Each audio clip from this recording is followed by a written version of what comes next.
Gervonta Davis, aka Tank, one of the more popular boxers in the world right now.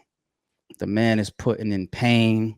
Very talented, very skilled. Boxing is nothing like it used to be. Like when I really sat next to boxing, I'm talking about watched it religiously. I mean, the era that I was watching it was just we had so much dope talent. It's the Mayweather era as well. You know what I'm saying? But during Mayweather's run, we had so much going on. We had so much talent. Remember when the heavyweight division was like the best division, like or the most like when you had the Lennox Lewis's and yeah, I mean like the Klitschko brothers dominating.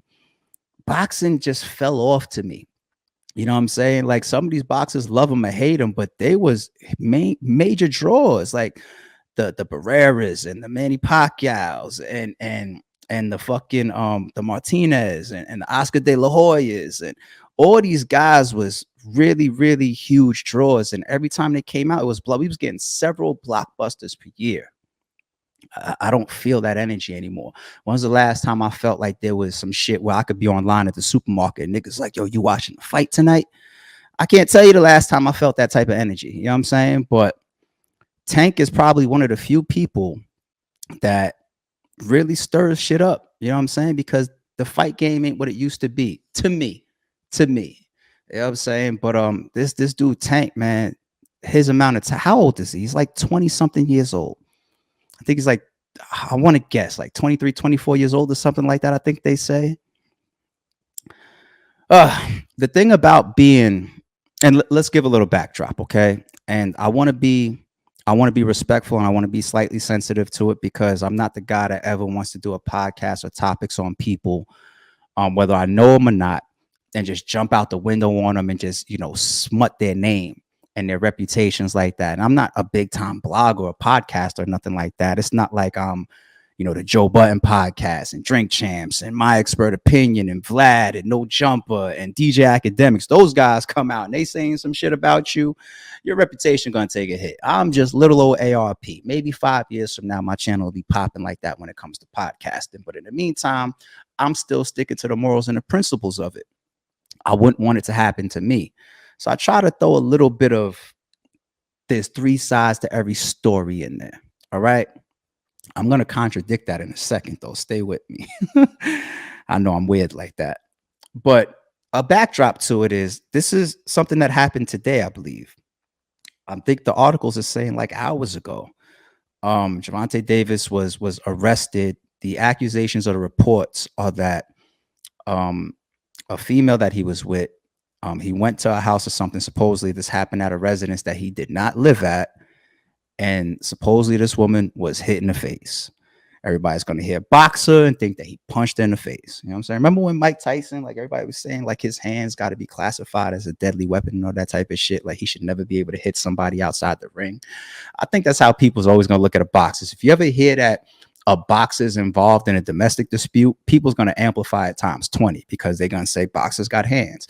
But a punch is a punch.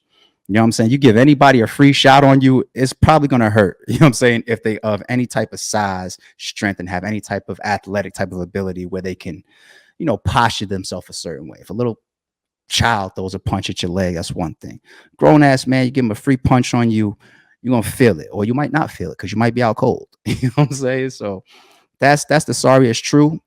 But once you hear a boxer put their hands on somebody, on a domestic, a woman at that, it's going to be amplified, maybe deservingly so. But like I said, I want to be respectful because we don't have all the details yet. But that's the reports. Some woman at a house that, he didn't live at was punched in the face and supposedly it was him. I saw that it's only like $1,000 bond. I shouldn't say only because $1,000 is backbreaking to a lot of people. I don't know. Maybe that's based on the state and the actual charge or the act, whatever, why the bond is so low. But, I don't want to say good for him or not good for him based on that amount. I don't know. We don't know what happened. More needs to come out. But that's not a good look. I feel like whether that's really absolutely what happened or not, where are the handlers and where are these young men? See, here's the thing. I feel like when you're that level of celebrity, because he's not an overnight celebrity. He didn't just get famous last night. he's been one of the most sought after boxers for quite some time now, for years. I feel like when you're in that type of position, you have to be matured very, very fast. You know what I'm saying? Like, remember when Floyd Mayweather was like just pretty boy Floyd? This was before money making Mayweather and before he started having a little bit of like a bad boy reputation and everything like that. And, well, I should say image, the Mexican killer and all that type of stuff. When he was just pretty boy Floyd, just watch like his post boxing fight interviews. Like, he was being media trained. He was being handled a certain way. This is when he was still a kid. Made sure that he was smiling, made sure that he was respectful. You know, later on, he started like cursing Larry Merchant out in his post-fight interviews and shit. You know what I'm saying? But the point that I'm making is that when you're the bag, when you're the celebrity, when you're the face, when you're the face of this company, this movement, when you have all this success around you, when you have handlers, when you have management, it's like when we see these young guys get into these situations, I just be wondering, like, is it a case where it's a mistake? Is it a case where they're lacking management or people around them that's going to keep them on the right path, considering the position that they're in? Or three, or C, do these people start to feel that the fame and the celebrity put them in a position where they can be lawless and they can just get away with shit, do whatever they want? That's like the three things I'd be thinking about when I see somebody that's been in the limelight that long and still makes those type of mistakes. Because you got to understand that you being who you are, you're not getting away with it.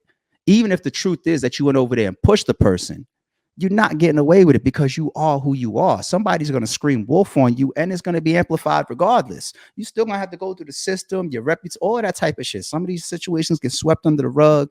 Some of these situations people end up in jail for, probation for, paying big fines for, getting civil suits for, all types of shit. But it's just like, yo, which one of those three categories is he falling into? Now, here's why I said I'm about to contradict what I said earlier. The reason why I look at it and I'm just like, come on, dude. And I'm already given a certain stereotype is because years ago, he pulled some shit with a woman that already paints a picture on how he moves. Do y'all remember the footage of him at a celebrity basketball game? They said it was his BM. His BM was sitting courtside or something like that. It's all on camera. You got hundreds, if not thousands of people in the arena just sitting there, you know, watching this game. He has the audacity to walk up to his BM in front of this whole arena of people. There's a million cameras from the arena. There's a million cell phones in here, all this shit. He walks up on shorty courtside, grabs her by the throat and walks her to the exit in front of everybody.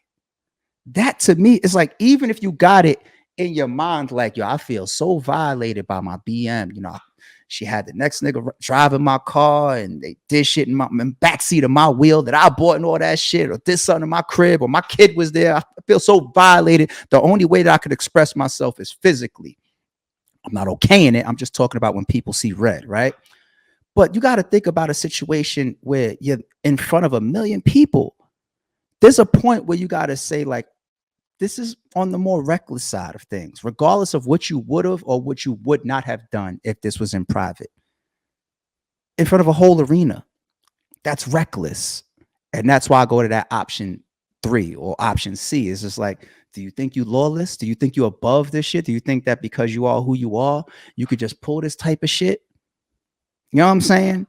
Like, when I remember that footage of what he did years ago, courtside with his BM, let alone, I mean, there's a lot of people in the world that has had domestic disputes. I know a bunch of people. I have a close friend right now that's going through a major domestic dispute where he's facing years.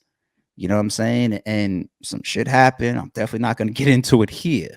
You know what I mean? But I don't want to be a guy to just paint everybody that does what they do, given there's different variables involved. I don't want to just typecast everybody because I know some people have been violated at extreme levels. There is that underlying law, should I say law, or should I say rule of men. We don't put our hands on women, right? But I could take it to the Chris Rock shit. And I know he was being a comedian as part of a stand-up, but there was truth in jest when he said, nobody's above an ass whooping. Just don't do it. There's reasons to put your hands on an old ass man. Just don't do it. Right? Nobody's above an ass whooping.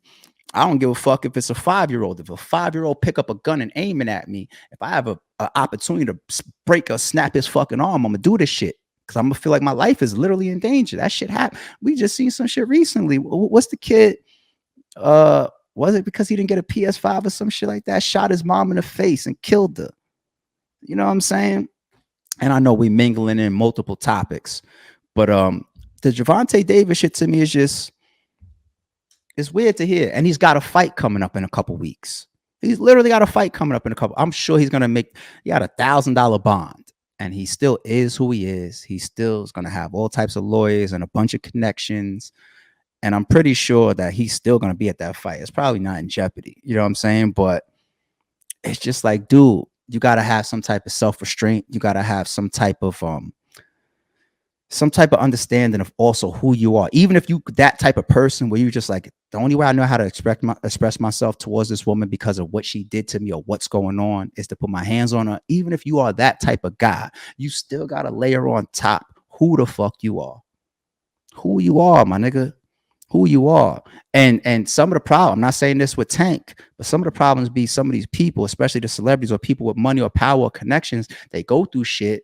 They get slaps on the wrist or they get off and then they feel like they could do it again until something happens where it's just like, nah, now we make an example out of your ass.